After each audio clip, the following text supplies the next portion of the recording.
الرحمن الرحيم عن أبي هريرة قال قال رسول الله صلى الله عليه وسلم من نفس عن مسلم كربة من كرب الدنيا نفس الله عنه كربة من كرب يوم القيامة ومن يسر على معسر يسر الله عليه في الدنيا والآخرة ومن ستر مسلما ستره الله في الدنيا والآخرة والله في عون العبد ما كان العبد في عون أخيه رواه ابو داود والترمذی۔ اس روایت کے راوی حضرت ابو ہریرہ رضی اللہ عنہ ہے۔ اس روایت میں حضور پاک صلی اللہ علیہ وسلم نے 4 چیزوں کا تذکرہ فرمایا ہے، اور یہ روایت خدمت خلق سے متعلق ہے۔ آپ سب جانتے ہیں کہ خدمت خلق سے متعلق قسط چل رہی ہیں، سیریز چل رہی ہیں، اور آج کی تیسری قسط ہیں۔ 4 باتیں جو حضور پاک صلی اللہ علیہ وسلم نے اس روایت میں بیان فرمائی، ان میں سب سے پہلی بات ہے، حضور صلی اللہ علیہ وسلم نے فرمایا جو کسی مسلمان کی کوئی دنیاوی تکلیف اور پریشانی دور کرے گا، اللہ تبارک و تعالیٰ قیامت کے دن کی تکلیف اور پریشانی سے اس کو نجات عطا فرمائیں گے۔ مطلب کیا ہے؟ مطلب یہ ہے کہ کوئی بھی شخص دنیا میں کسی بھی اعتبار سے پریشان ہو، تکلیف میں ہو، مصیبت میں ہو، اذیت میں ہو، اور کوئی دوسرا شخص اس مصیبت زدہ کی مصیبت کو اگر دور کرے گا تو کل قیامت کے میدان میں، قیامت کا جو دن ہوگا،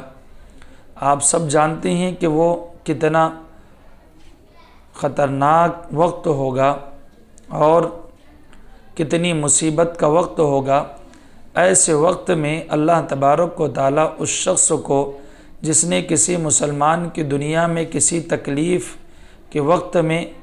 اس کی تکلیف کو ختم کرنے کا ذریعہ بنا ہو،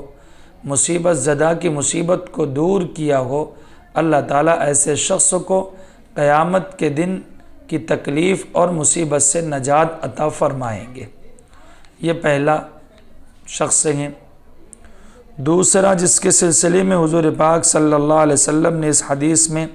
تذکرہ فرمایا وہ ہے وَمَن يَسَّرَ عَلَى مُعْسِرٍ يَسَّرَ اللَّهُ عَلَيْهِ فِي الدُّنْيَا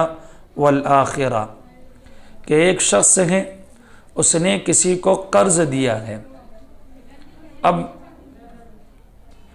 مقروض اس کو چاہیے کہ وہ اپنے اوپر لیا ہوا قرض خواہ کو فوراً واپس کر دیں جس سے اس نے قرض لیا ہے۔ اب کچھ وقفہ اور کچھ وقت متعین کیا گیا تھا، لیکن اس وقفے اور اس متعینہ وقت میں یہ شخص پیسے واپس نہیں کر سکا۔ اب قرض خواہ نے اس کی وقت میں، اس کی مدت میں، اس کی میعاد میں کچھ سہولت رکھ دی، کچھ اطمینان کر دیا، اور اس سے کہا کہ تم جو وقت میں دینے والے تھے تم اس وقت پریشان ہو، انتظام نہیں ہوا ہے، تم کچھ اور دن کے بعد دو۔ یہ جو سہولت دیا ہے تو اس کے بدلے اللہ تبارک و تعالیٰ اس کی دنیا اور آخرت میں جو تکلیف ہوگی اس سے اس کو نجات عطا فرمائیں گے۔ تیسرا شخص جس کا تذکرہ حضور پاک صلی اللہ علیہ وسلم نے اس روایت میں فرمایا وَمَن سَتَرَ مُسْلِمًا سَتَرَهُ اللَّهُ فِي الدُّنْيَا وَالْآخِرَةِ، کہ جو شخص دنیا میں کسی مسلمان مرد اور عورت کی عیب کی پردہ پوشی کی ہو تو اللہ تبارک و تعالیٰ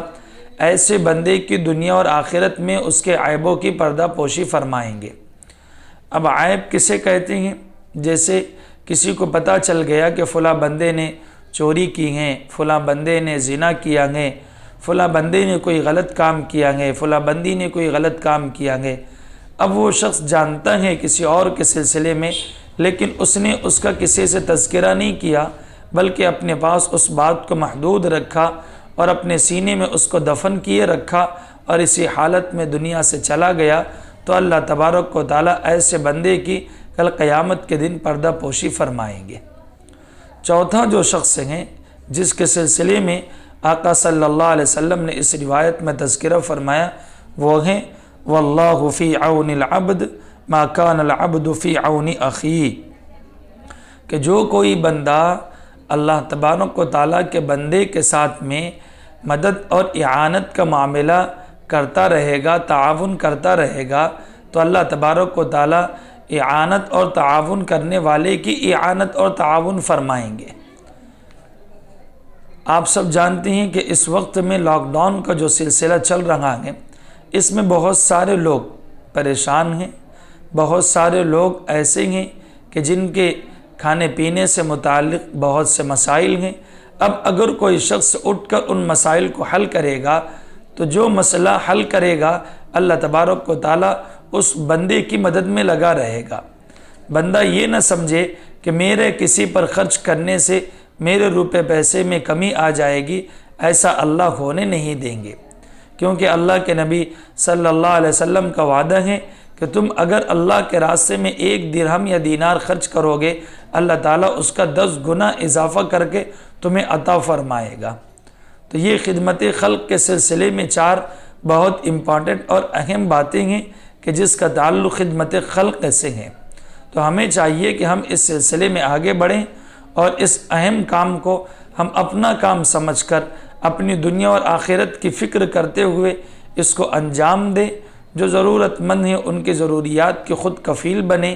جو بے کس اور بے سہارا ہیں ان کے خود سہارے بن جائے، جو محتاج ہیں جو ضرورت مند ہیں ان تک سارے ساز و سامان کو پہنچائیں۔ یہی خدمت خلق کا اصل مقصد ہے اور یہی رضا الہی کا اہم سبب ہے۔ یہ تو ایک اہم کام ہے، لیکن اس کے ساتھ ساتھ دوسرا اہم کام خدمت کرنے والوں کو یہ کرنا چاہیے کہ وہ اللہ سے دعائیں بھی کرتے رہیں کہ رب العالمین آپ نے ہمیں توفیق دی ہے خدمت کرنے کی، ہمارے بس میں جو تھا ہم نے وہ کیا، اے اللہ جو بھی ہم نے خدمت کی بس آپ کی خوشنودی کے لیے کی ہے، اے اللہ ہماری اس خدمت کو آپ قبول کر لیجئے۔ تو یہ دونوں کام خدمت کرنے والے کو کرنا چاہیے، ایک تو خدمت کرنا چاہیے اور دوسرے اس خدمت کے قبول ہونے کی اللہ سے دعائیں کرنی چاہیے۔ اللہ تعالیٰ توفیق عمل نصیب فرمائے۔